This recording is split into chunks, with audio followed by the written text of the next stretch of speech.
If you don't have a great financial management system set up in your business, it's like driving with a blindfold on. There's versions of people going to their accountant at the end of the year with a shoebox full of receipts and lobbing them on the desk and asking how it is that they went. The best businesses have a great handle on their numbers. They're able to forecast where things are going, and it gives them a real sense of control and stability when things are not going well.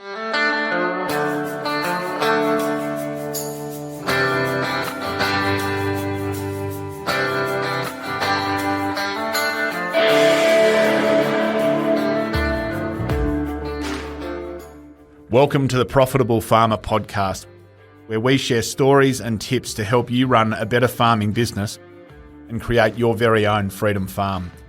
If you're looking to work smarter and not harder in your farm business, welcome. You're in the right place.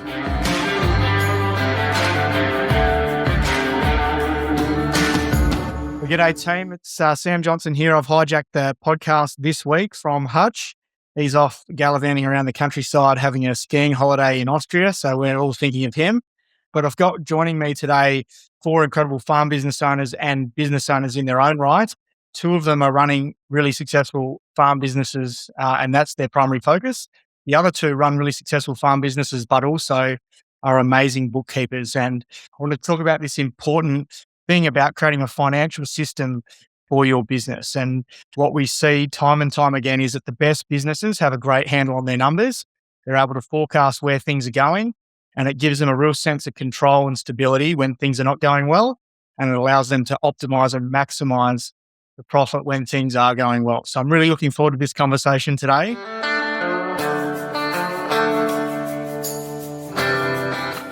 Welcome, team. Jayne, we'll start with you. Do you want to just introduce yourself for our listeners and tell us a bit about who you are and where you are? My name's Jayne Walsh. I am the daughter of 3rd generation farmers, Carmel and Andrew Walsh. They're my parents and alumni members of Farm Owners Academy for a number of years now. I have just recently made the call and approached mum and dad to come home to our farming business based at Duralambone. We predominantly farm some cropping enterprises and also a cattle trading and feedlot program, which has grown exponentially in the last several years. So I'm very excited to be in amongst that, and I'm excited to be here today. Thanks. Amazing, Jayne. Great to have you on with us. We've got Tim Fowler. G'day, Tim. Welcome, mate. How are you? Yeah, hi, Sam. Nice to be here. Thanks for having me. So, I'm Tim Fowler, and I am part of a multi-generational farming business near Young in southwest New South Wales. I came back here in 2021 to sort of help run the farm after a succession partnership finished. Yeah, that's been going on for about 5 years with my parents and my wife. We pure mixed farmers, sheep, cattle and crops. Amazing. Great, Tim. It's good to see you going through your succession process and working through taking over the business as well. So really, really exciting to have you on. We've got Renee. Renee, g'day, welcome. Tell us a bit about your farm and about your amazing business. Thanks for having us. We're also Farm Owners Academy alumni as well as my business on the side. And we sit to help other farming businesses and rural businesses to maximise their productivity and growth. Amazing. And you help them really understand how to instill strong financial systems in their business. Is that right? We hope so. Looking forward to exploring that with you further today. And Bec Balfour, tell me about the award that you guys just won in your business, and then talk to me about your bookkeeping business as well. Hi, Sam. Really great to be here today. We've actually had 2 successes this year. So took out the most improved business at Farm Owners Academy, and also just took out locally the Agribusiness Excellence Award for the Chamber of Commerce. So we're very excited and really excited to share that with our team.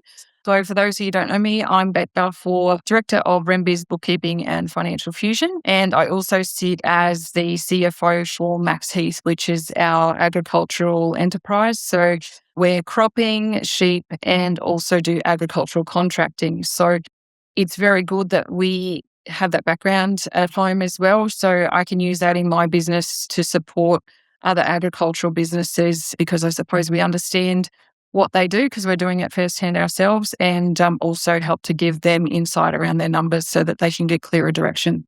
Amazing. Congratulations on those awards. It's a real credit to both yourself and Alan and the team up there. Thank you. Renee, what's the biggest mistake you see farm businesses make when they're trying to manage their finances in their business? I think a lot of the issues is that I always use the analogy rubbish in, rubbish out. They just code things in Xero to where they think it should be, and it's really not going to the right place at the right time.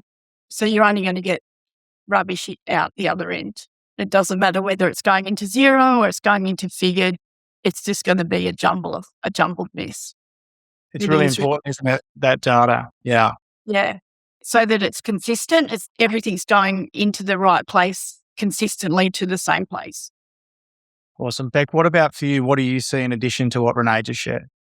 We find that when we start working with clients, their chart of accounts is either designed for accounting purposes, which is okay, but it's not giving the drilling down for management reports so that they can use that to make decisions. Or another, I suppose, issue is they've just grabbed a Xero stock standard chart of accounts, which is really not designed for what we do. So we normally pull that apart and then put it back together again and create the categories so that they can use it for management reporting. But it's also useful for accounting at the end of the day because we'll group it so that the accountants can still get the totals that they require, but we get the drill downs that we need for management reports. Can you talk about what the difference is between what you need for good management and farm business management reporting versus accounting? So accountants tend to lump a lot of different categories into totals at the end of the year. Their financial statements, if you've had a look at those, tend to run, you will have like your primary production and your non-primary production sections in your financial statements, but they tend to run their chart of accounts in alphabetical order, whereas we like to group it. So like we might group all of your, say, sheep or cattle sales together and your income, anything that's derived around that. If we had grain sales, we break that down to each crop. So then that will drill into your benchmarking reports.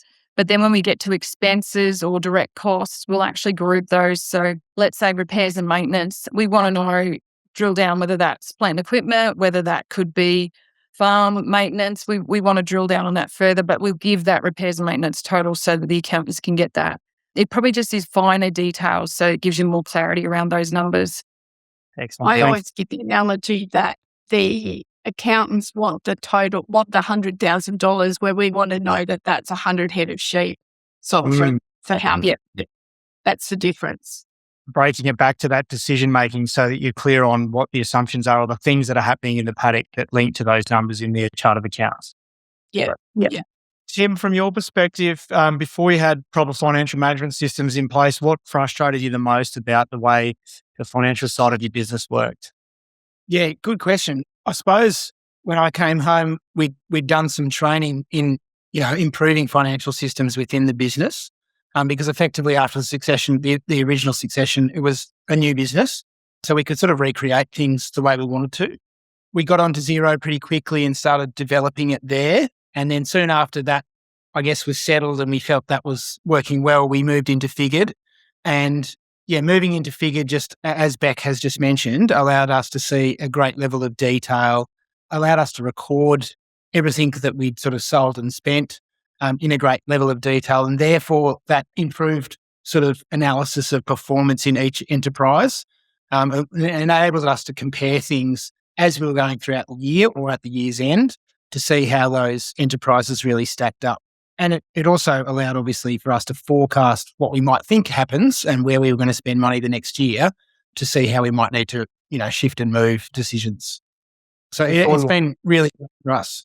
Awesome. Before you had that system in place, Tim, what were things, or how did things operate from a financial management perspective? Well, I think we were just using a very basic MyOb system, and hopefully my parents don't mind me saying this, but they really had nothing to do with the bookkeeping before the succession split. It was done by my aunt, and so for them to sort of take that on in their later years was complex. Mum sitting at the computer and Dad sort of going through the folders of information saying, put this in. I think it sort of became very frustrating. So, I could see that it needed to be streamlined and simplified, and that it wasn't just about taking information and inserting it for the accountants. It was about understanding it and using it to our advantage.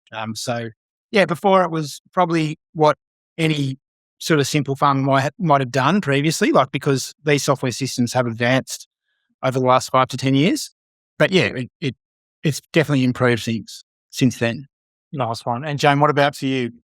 Sam, I'm probably coming at this from a really, really green angle, can I say? I said when I introduced myself that I made the call and approached mum and dad to come home within the last 9 months. So always grown up around the farm, love agriculture, love that we're, take a huge part in feeding the world, feeding Australia, that kind of thing. But when it comes to the bookkeeping and the financial management of our company and my parents' business, had very little to do with it. So the last, 6 or 9 months have been a huge learning curve for me to understand how the financial management of farming business is run and, what good looks like and what strong looks like.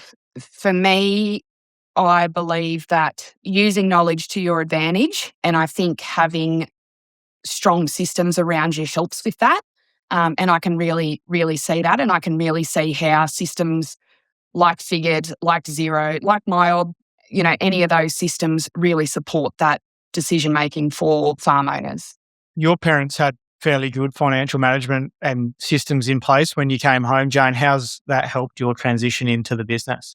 Huge, huge. Mum particularly is incredibly knowledgeable, both in farm management and agricultural management, production management, but also with numbers. Her attention to detail is next level. I wish I probably had, 50% of what has. And so coming into what again, not a lot of exposure, but for me, coming into a business that I see as that's being managed very strongly has been a huge help.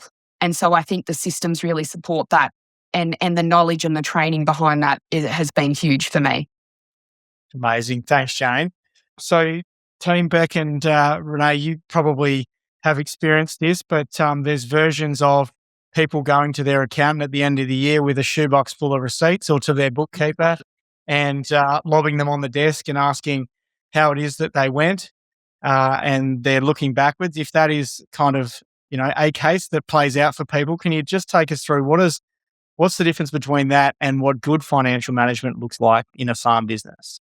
From an accounting perspective, if you're working on your accounts at end of financial year, the time's passed. There's no ability to make changes as you go. So that's why I prefer to do what we do, because we're working in live time. So on a month-by-month basis or a week-by-week basis, because we can see what's actually happening as it's happening, and you can adjust if you see things occurring or something's not right. You can adjust while you're still working through it. It's not a shock after the fact, especially when it's coming to like fluctuations in cash flow in agriculture. You can use that data to then help predict forward rather than being reactive all the time. So I think it's very, very proactive to have that information at your fingertips at all times. And if your files are up to date, if you're purchasing equipment or anything like that, you've got financials there ready to go at all times.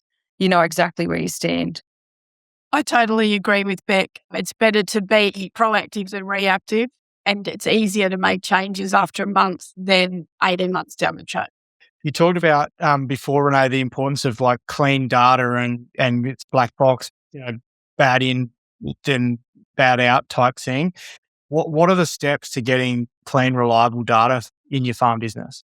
I actually find the less that's in the chart of accounts, the easier it is to remember where things go to.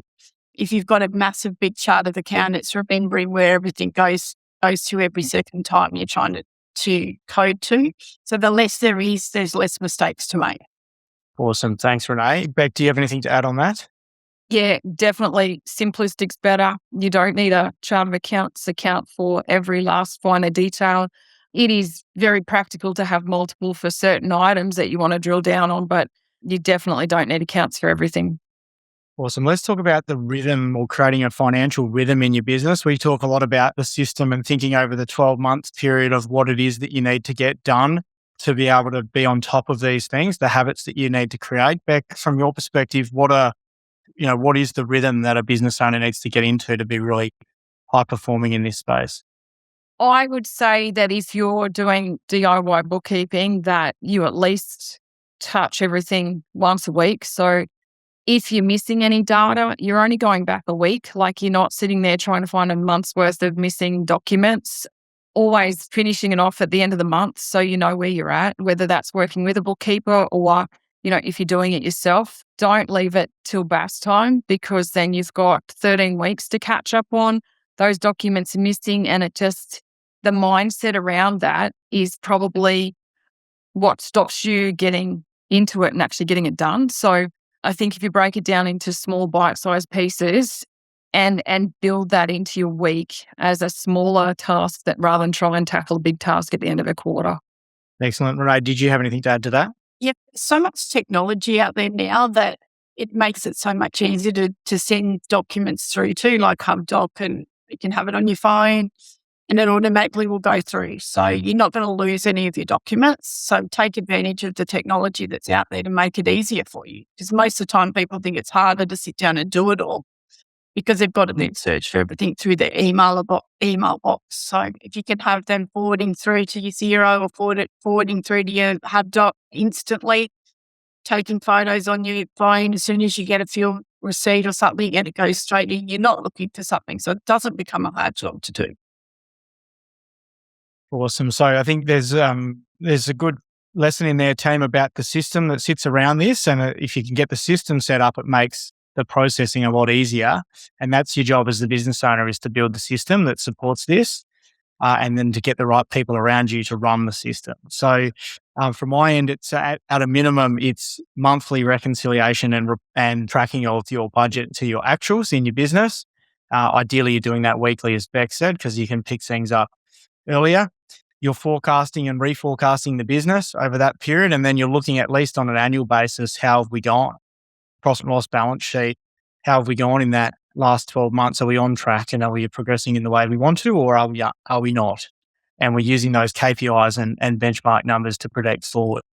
So Tim, if we can just jump to you, what's one of the things that you've seen really help farmers get control of their numbers and making it easy to understand as you've sort of come back into the business? You said you've set up this system.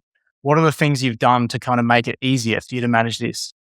Well, in specifically using Figured, I suppose, or Xero and Figured together, is coding for enterprises, so that we run 4 different enterprises. Whenever there's a cost in the business, whether it's sort of a direct cost or an overhead, we can attribute that cost, I guess, to the enterprise, so that it's a little bit like the way we do benchmarking. There's some sort of indication of what the percentage of that cost was used to that enterprise. So yeah, it gives it a final level of analysis. So that's been really good, because I can produce a report that shows me how those enterprises are performing over a certain amount of hectares quite quickly. And that allows me to see where I'm making money or losing money, or where I've got more opportunity. In Figured specifically, I use lots of different parts of Figured, but I really appreciate the tracking system they've got in there.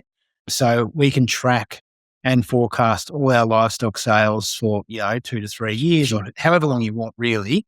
But usually I just do the tracking 12 months at a time. And as the season goes, I can make adjustments on price, on the amount I'm going to sell, on weight, on lots of different criteria that you would usually be thinking about when you're selling livestock, to see how that affects my bottom line. And as I approach, I guess, the end of the financial year, I can see that, I've either got to do some pretty heavy lifting, or I've got to sort of think about how I'm going to manage that from a tax perspective, or what I'm going to talk about at the end of the year with my accountant. Well, how does it support your decision making as the year unfolds, Tim? Yeah, well, on a decision making point of view, probably changes things monthly. Like if I'm going in there and doing the reconciliations and then producing a production or profit loss or a cash report, I can really see where things going from a variance point of view, perhaps to what we've budgeted for versus what we're spending. So I can pull the lever on that and say, we have budgeted for this, so we just need to be aware that spending this money is going to take us outside that limit. Or if it's Usually we look at it as an overall thing rather than a specific item, but we just need to then tailor it to sort of keep within those guidelines of what we set ourselves earlier in the year. So yeah, it does impact my decision making quite regularly, and it forces me also to see where opportunity is, because if, for example, land prices change quite regularly, they're very good at the moment, so is mutton price. So probably 12 months ago when I originally set the forecast for sales, they were based on a previous price that we were getting, and I used average prices, decile 5 prices type things, and you can see how much those prices, the fluctuation in those prices can affect your cash balance at the end of the year. And you can potentially be making decisions to sell extra stock and take advantage of the opportunity because you can see exactly what you're getting. It just gives you that confidence and control around those decisions. You're looking into the future, as Renee said, proactive versus reactive. Yeah. And we've used it also for like 10-year forecasts for succession planning and bank managers, just to really give them an understanding of what are the big decisions in our business in the next 5 to 10 years? Where's the capital going? And therefore, what's our ability to, repay debt? And all of that's possible in those programs. I suppose typically people would use Excel or something like that. But I have found that the beauty of these things is that you can just keep coming back to it and tweaking it and adjusting it. And it doesn't always require a lot of rework. You sort of, it sort of figures it out for you. Thanks, Tim. Jayne, what about for you? How do you see the financial system you've got support great decision-making in your business? Part of our system that we have set up and that I've taken on is, like what Bec was describing, a weekly reconciliation method. And so that's being done in our accounting system. And then at the end of the month, there's a very comprehensive end of month process that we go through that requires all of that data to be reconciled. I really see the strength in that happening, or I really see the strength of that coming out the other end, because we're really confident in the numbers that are coming through as actuals. We know exactly where they're coming from. We're able to know the narrative around those numbers. And as Tim said, forecasting and doing multiple plans down the track allows my parents particularly look at those numbers and make some decisions around, where that investment's going, what that's going to look like for them, as farmers that are, looking to embrace succession down the future and how that will support them, but also see the company really functioning at a really high capability.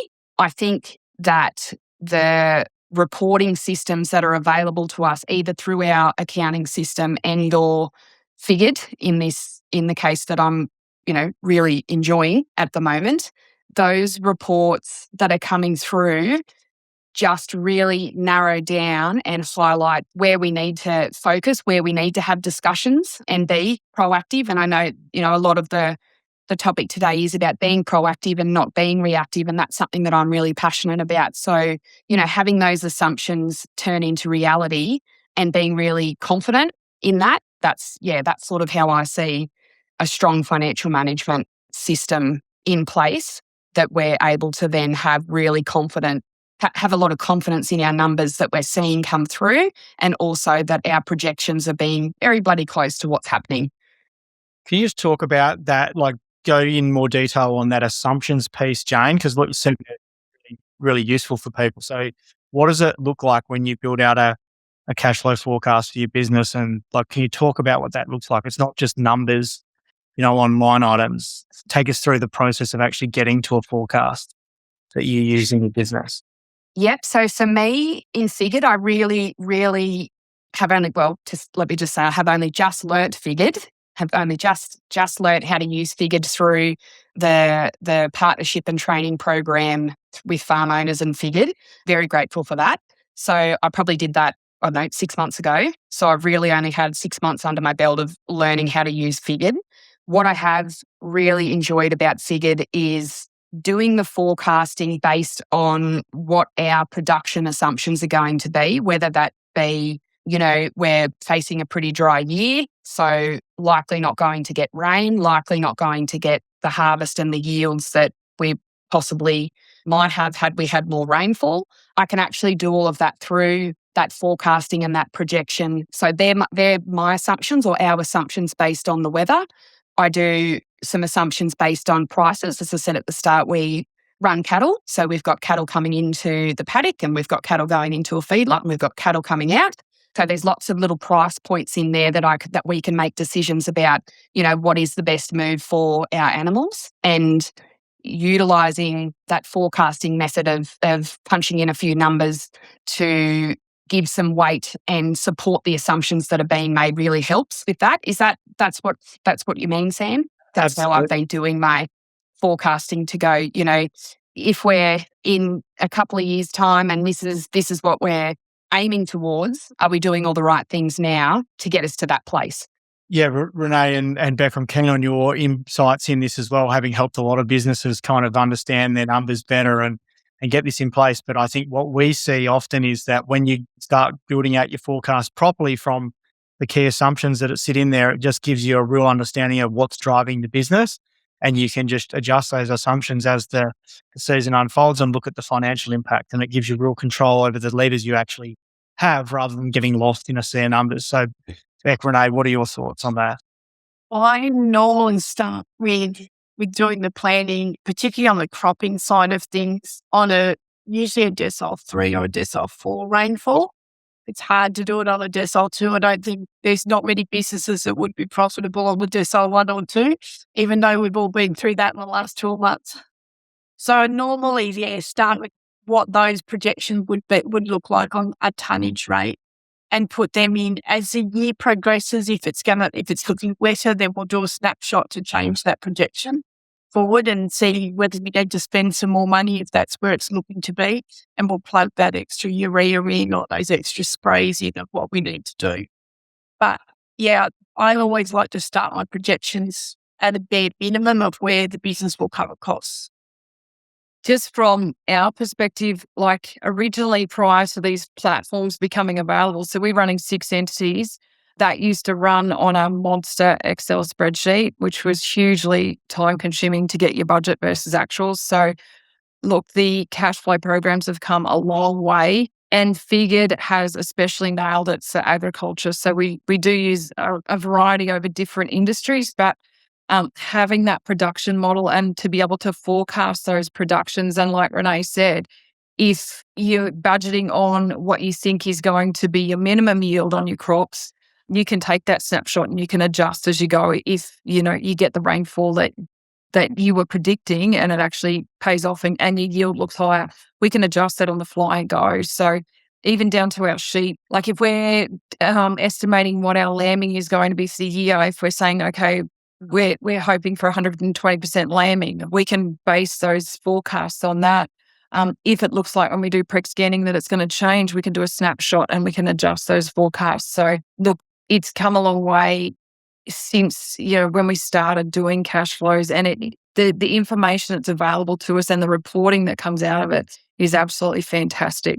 Renee, what have you seen with people's relationships with their banks and financiers when they get this under control? Yeah, I'm finding really positive things with banking at the moment. When you can present a really good snapshot of where the business is going and where it's come from, they've seemed a lot more amicable to work with people if you can present that information to them in a very good pack. Awesome. Thank you. On the banking perspective, the banks love it. If you can give them all of that information and that data, like the more information you give them, the easier it makes the transaction. And you've got it all at your fingertips. If you keep that, your bookkeeping and your cash flow forecasting up to date at all times, you've got it at your fingertips to provide them everything they need. It's an excellent point, Bec. Like they're assessing you as a manager and your management skill. It's one of the things that go into your credit rating, and knowing that you're in control of your cash flow and that you're making investments in your business towards an overall strategy or is a key thing that they look at, isn't it? And being able to demonstrate you've got robust financial management. It can mean a few basis points off of your interest rate. It can mean access to more capital that you might not be able to get, and that can make a massive difference to your financial outcome. Yeah, that's exactly right. You're not blind. No. Mm. And it's not taking you a long time to get that data. Like, you're not getting the request from the bank and going, okay, I've got to get my bookkeeping up to date. I've got to get my cash flow forecasts done. It's not putting that added pressure on you because you're working lifetime all the time, and it's at your fingertips. You can give them everything they need very quickly. What about relationships within family members, Jayne? How's it helped, cross generations for you, just having that everyone knowing financial visibility? We've just brought in looking at our cash flow management at our quarterly meetings with our enterprise managers. We've done it a couple of the last 2 quarterly meetings now, and it has been a real eye-opener for those guys who probably didn't necessarily have that visibility up until now. It really is helping us with our decision-making on the fly, as in day-to-day decision-making and operational decision-making, but also giving a much clearer picture for all of us to see the direction that we need to go. Because yes, cash flow and dollars does obviously come back to the management of our production. So, we know that we've planned for and we know that we need to sell or meet our expected cattle sales for this particular month. And this is the transaction of how that happens and what that looks like for our business. And for me, I think that's made the team both really responsive, but also really accountable as well. I really see that. And I think that's it's a big thing to share financials, particularly outside of husband and wife team or husband and wife and parents team. But I think the leadership that actually shows in regards to trust and in regards to, you're a really important part of this operation, and this is why we want your input into, and knowledge about how we're actioning that cash flow and what that looks like from a monthly, quarterly, yearly and long-term perspective. Why don't you think more people share their numbers with their team? I think it's a really personal thing, particularly when you've got that partnerships. It's not just a business that you walk away from, it's your life. It's everything that you have lived and breathed for. And so I think it's a really, really personal thing. I think attitude toward money is tricky at times. It can be abundant. It can be not so abundant. And that has a huge impact on how people see themselves, but also see others. And that perception, I suppose. And what else have you had to have in place to make that successful in your team? When we bring on individuals, particularly in a management role, and when we have brought on individuals into those higher level roles as part of their, I suppose, induction process, that they have had that, very clear conversation that you being in this role, you are privy to confidential information of our company and of our business. And so that is our knowledge and is not to be, obviously shared outside of that. And, for having that really clear upfront expectation set, I haven't seen any sort of issues about that. It's, I suppose no difference in working outside in another company outside of farming. You would be expected to do the same thing in any workforce if you were seeing confidential information. Perfect. Tim, you talked about how better financial visibility supported succession. Can you expand on that? Yeah, I guess moving into sort of a succession, once we'd sort of gone through the process of creating an action plan with succession with my siblings and their partners, I guess the impetus was then on me to figure out how we would sort of walk through that, achieve those financial goals over the years to come, whilst at the same time making sure the business remains, sustainable production and financial levels so that it can support our family and what needs to be done on the farm. I guess we just drilled into the production side of things and looked at, our potential there and then what our cost base would be. And we just started forecasting that out, just as you would a normal forecast. But we were just able to add in lots of scenarios and build a scenario based on a certain direction. If this borrowing was at this time or if it was at this time, how would that affect the business and when would it affect the business? And as a result of that, how would that might mean we need to be thinking, if there's something coming in the future, in 3 years to 5 years' time, how might we need to be building towards that? What things would we be doing to make sure we sort of achieve those goals in that period of time? We sort of, I guess, use that to take back to the financial planners once we'd gone through the succession process with the family. And then they have now used that information to help us with lending. And yeah, we're sort of getting close to the point now where we'll be able to action that with confidence, because we can see that the analysis we've done is proving in the business in terms of like our results. And as long as we can sort of maintain those results, we can meet our goals, I suppose.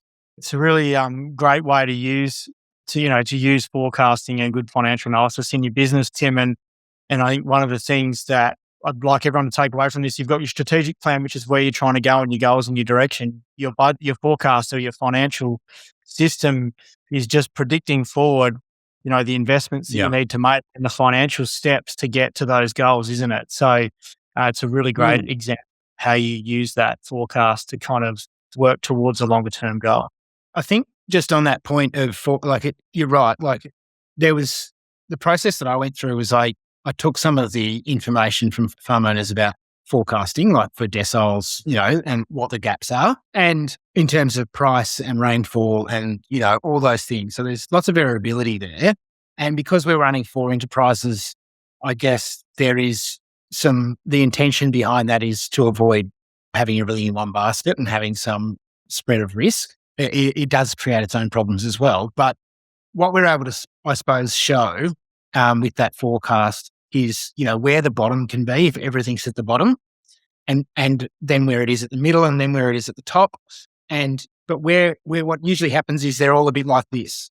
And to show that information in terms of this is how bad it can get, and if that happens for this amount of years or whatever, then it's pretty tough going. But it just allowed probably us to see that, for one. And when we get to the point where we sort of use that as information for the financial planners and have more family meetings, I think it'll be really enlightening for others to see that too, because people don't know what they don't know. So it's helpful there for them to see what it means to act on a succession plan and what that means for the business, because then they can walk in your shoes a little and understand what you're doing to achieve those things. An excellent point, Tim. Tim, as we bring this to a close, just came for some really practical advice for our listeners. Start with you, Bec. If a farm business listening wanted to make a really strong first step to improving their financial management system this year, what should they do? I would reach out and have like a health check done on their file, check their chart of accounts, check their optimizing, their zero to the highest benefits, like Renee said before. Make sure that they've got the correct apps attached so that they can make that job as easy as possible. Or if they're working with a bookkeeper, streamline that to be as easy as possible.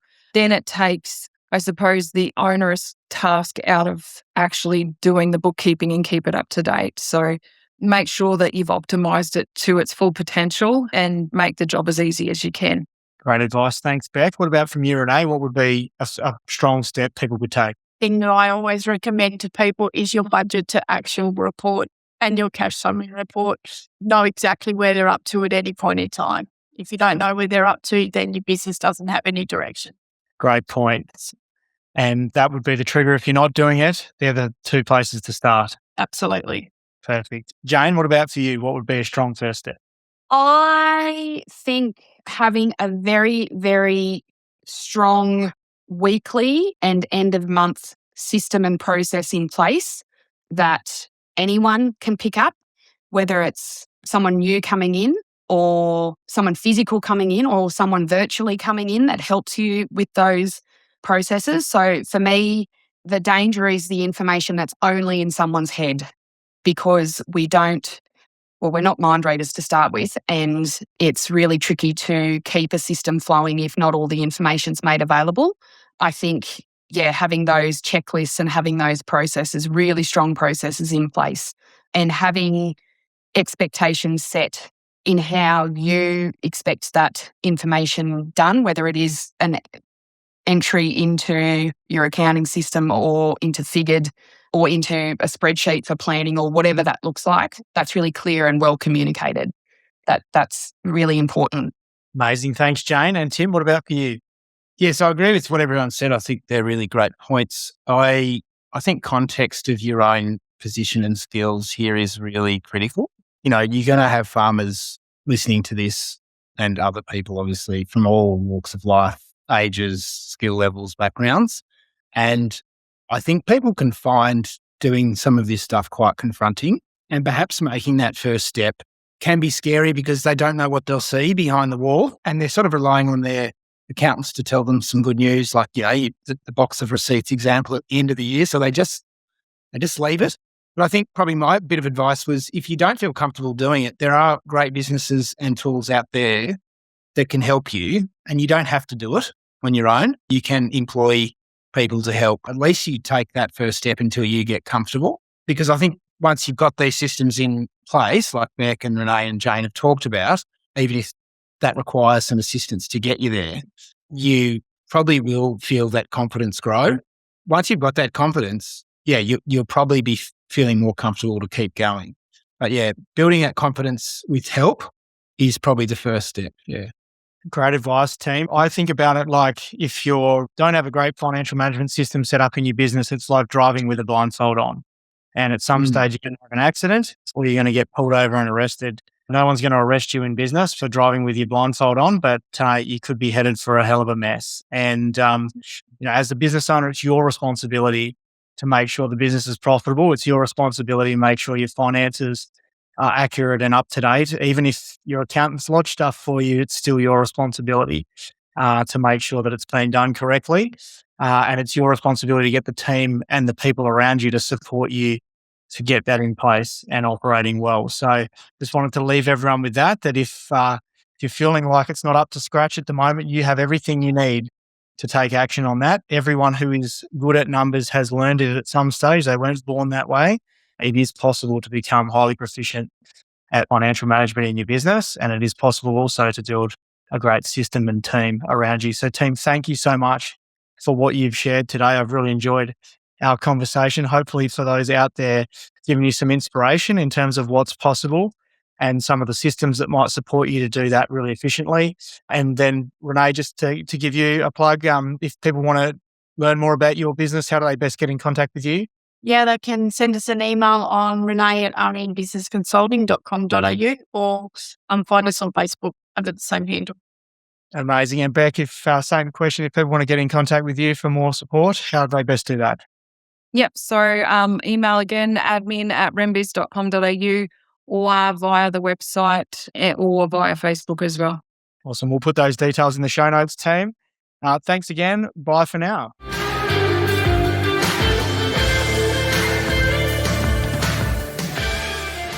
Thanks for listening to another episode of the Profitable Farmer podcast by Farm Owners Academy. If you're new to this show, be sure to follow us. If you've been a long-time listener, let your friends know about us, or come continue the conversation in the Profitable Farmer Facebook group. All the best as you grow your business and create your freedom farm. Until next time, keep being incredible.